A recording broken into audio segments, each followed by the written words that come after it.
All right, my friends.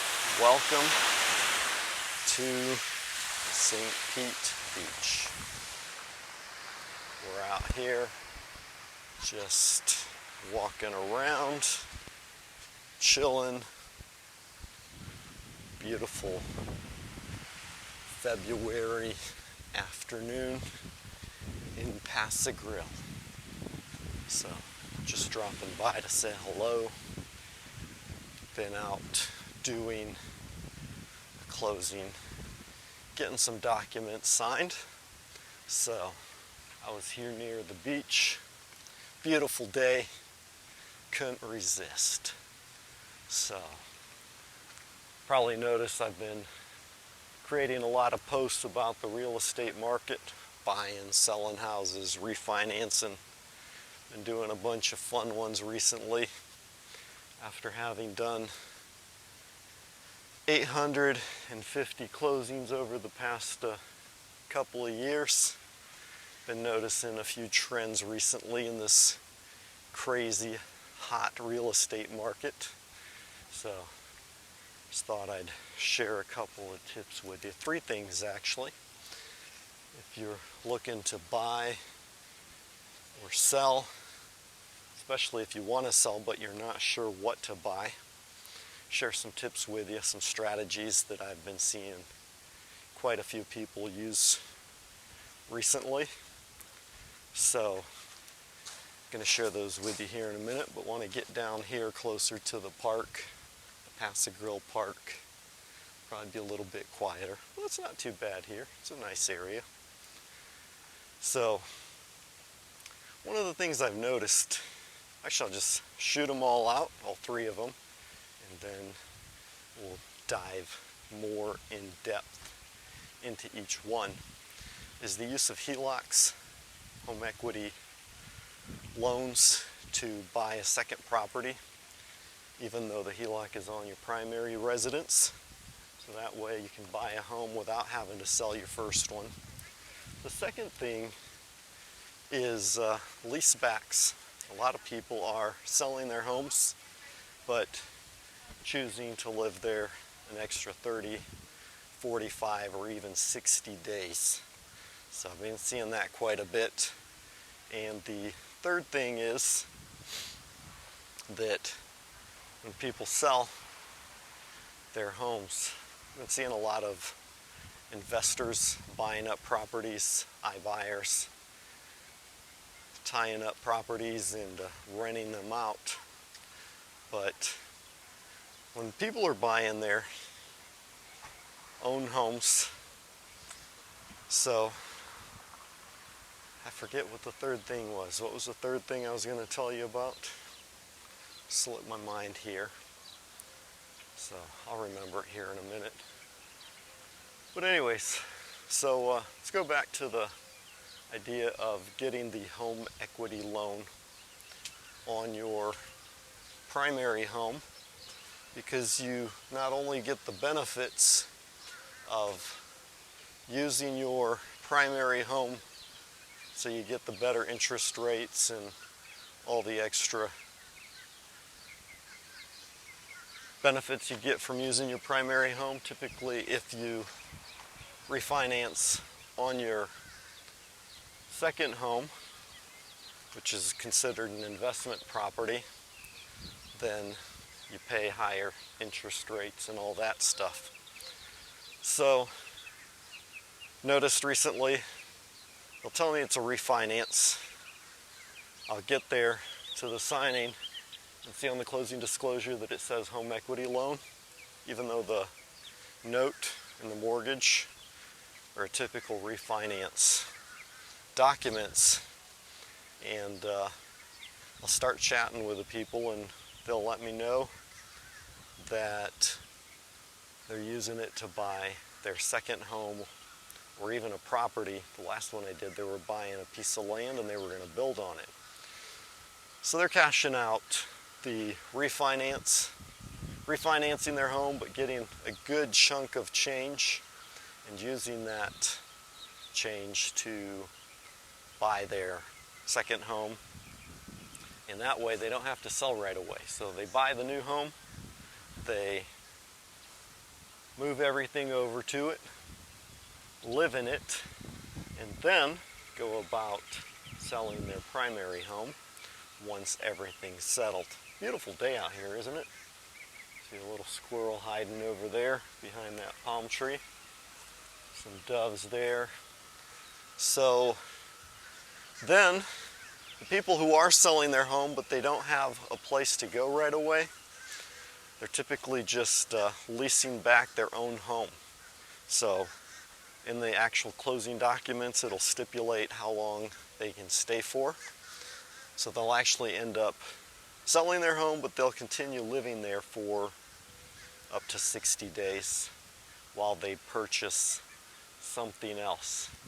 So it's been an interesting strategy that I've noticed a lot of people using, and a lot of iBuyers will even state that if you sell them your home, you can continue living there. Now they do rent that back to you, so there is a fee depending on how long you stay that's prorated on the amount of time you'll be living in your own home, but it still gives you the convenience of looking for something. Typically people already have something in mind. They know where they're going, what they want to buy. They just haven't had time to close. But I did have one couple who were like, we have no idea where we're moving to. We haven't even started looking around yet. So we got 60 days to find something and move out of here. So that is another thing people have been doing. Okay, I remember what my third thing was the use of looking for homes off market, right? So typically when people purchase a home, they're buying from a real estate agent. So the real estate agent looks in the MLS, the multiple listing service, where other realtors list homes for sale, and then they all see where those homes are, what's available, and bring buyers to them. So you can actually find lists. I actually have some, can provide them to you if you're interested. There's probably about 160 homes here in the Tampa Bay area that are being sold off market. In other words, the owner wants to sell their home, but they aren't listing with a realtor. So one, they don't get as much exposure. So not as many people know about it. The realtors don't know about it because, you know, an owner wants to sell his home. He sticks a sign in the yard. He posts it on Craigslist or Facebook Marketplace. So unless the realtor's looking there, which they typically don't because they're looking in the MLS for their homes because they know that's where they're going to get their commission from, then they will, you know, the realtors won't see it, they won't have access to it, and so not as many people will know about it. Realtors aren't taking people there to those homes, showing them. And so for sale by owner typically doesn't get as much exposure. That just means that they have to, you know, word of mouth, people driving by their home, see the sign outside, go inside, take a look at it. So it's not as competitive, which means there aren't as many people making offers. So in this crazy market where houses are going up for sale and getting multiple offers, 4 or 5 offers in a matter of a few hours and selling out in a few hours. I've even heard of houses getting up to 60 offers on them, depending on how competitive the price is. So looking for off-market homes just means that there's less competition. You can oftentimes get a good deal because they're not being jacked up. The owner just wants to sell for their price. I've talked to several sellers recently who are like, you know, we decided to sell our home. We talked to somebody, they paid us what we wanted, what we put into the house, and then we sold it.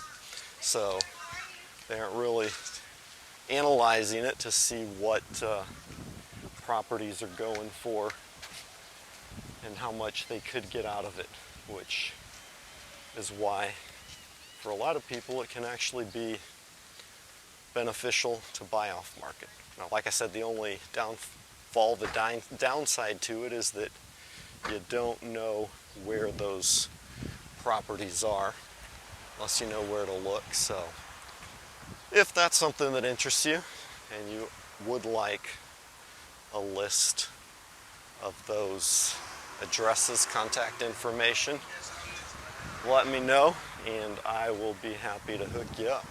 So that's it, my friends. Go ahead and if you're looking for homes, look off market. You can think about taking out a home equity loan on your property, so that way you don't have to sell right away, or if you do, you can lease it back from the buyer and live there for a time while you find something else. So anyways, that's it, my friends. Just a little jaunt here around Pass-A-Grille. If you're thinking about moving to Florida, beautiful area down here, very southernmost tip almost of St. Pete. Go much past here and you'll be crossing the Sunshine Skyway down into Sarasota.